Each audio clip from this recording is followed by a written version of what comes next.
Hi, welcome to the Roaming Souls. මම රුවනිමා මේ ඉන්නේ මගේ husband චාමර. මේ තමයි අපේ පළවෙනි travelling vlog එක.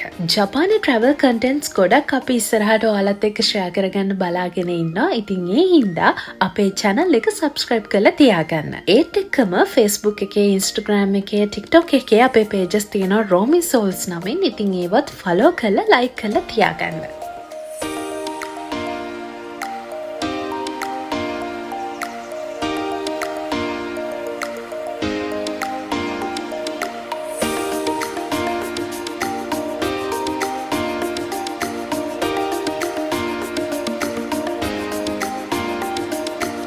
ජපානයේ සුන්දරත්වය බලන ගමන් අපි මේ යන්නේ road trip එකක්. අපි දවස් 2ක road trip එකක් තමයි යන්නේ. ඉතින් මේ පළවෙනි දවසේ අපි යන්නේ ජපානයේ හිතාචි කියන පැත්තට.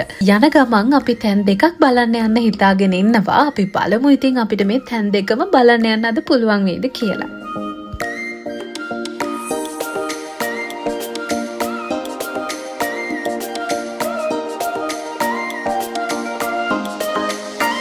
ජපානයට මේ දවස්වල උදේ 5ටත් කලින් ඉර පායන නිසා උදේ පාන්දරම පරිසරය එළිය වෙනවා. ඉතින් ඒ හින්දා අපි දෙන්න මේ ගමන එන්න පිටත් උනේ පාන්දර 5යි කාලට විතර. මොකද පැය 2:00මාරකට වඩා ඩ්‍රයිව් එකක් අපිට තිබුණා හිතාචි පැත්තට යන්න. අපි මේ බ්‍රෙක්ෆාස්ට් එක ගන්න නතර වෙනකොට වෙලාව උදේ 6:45ට වගේ.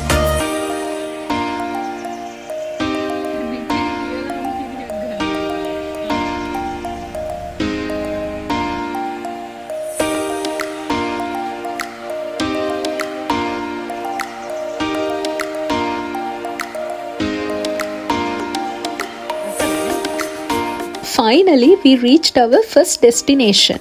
අපි ආවේ හිතාචි seaside park එකට. මේක ජපානයේ tourist attraction එක වැඩිපුර තියෙන ලොකු park එකක්. එයාලා කියන විදිහට ජපානයේ Disneyland එක වගේ 7 ගුණයක් මේ park එක ලොකුයි. ඉතින් ඒ නිසාම මුළු park එකම explore කරන්න පුළුවන් විදිහට මෙන්න මේ train bus වල අපිට park එකේ එක එක තැන් වලට යන්න පුළුවන්.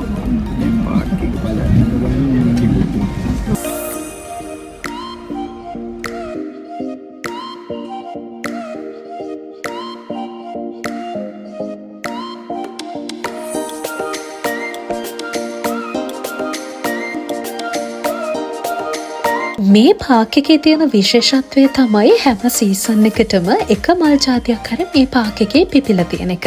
මේ කාලෙදී මේ පාක් එකේ පිපිලා තියෙන්නේ නෙමොෆිලා කියන ලස්සන නිල් පාට චූටි මල.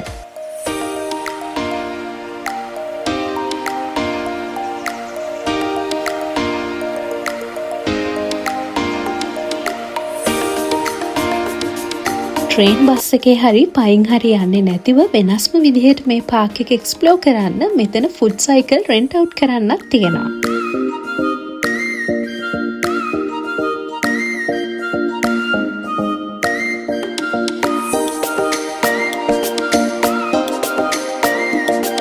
මුළු පාක් එකම එක්ස්ප්ලෝර් කරලා හොඳ බයික් රයිඩ් එකකුත් ගිහලා බඩත් පුරවගෙන දැන් අපි යන්න හදන අපේ දෙවෙනි ඩෙස්ටිනේෂන් එකට. එහෙනම් එතනදී හම්බෙමු.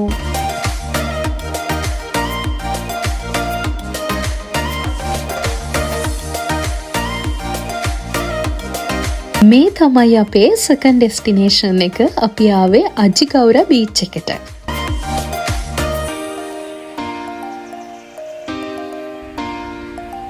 හොඳටම නිදිමතයි. අපි පොඩි නිින්දක් දාන්නයි හදන්නේ. නිින්දක් දාලා යම් බීච් එකට. ඔව්. නිදාගෙන නැගිටම අපෝ හම්බෙමු. One eternity later. තේට්ටුවයි නිදිමතයි වැඩිකමට රැත්තට නිින්ද යන්නේ නැහැ. අනල්බට හරිම අමාරුයි දැන්. මට තේරෙන්නේ නැහැ. එනත් නිින්ද යන්නේ නැහැ. එහෙමයි කියලා මේ වගේ ලස්සන බීච් එකකට ආවම වාහනේ අතුරට වෙලා ඉන්න බෑනේ.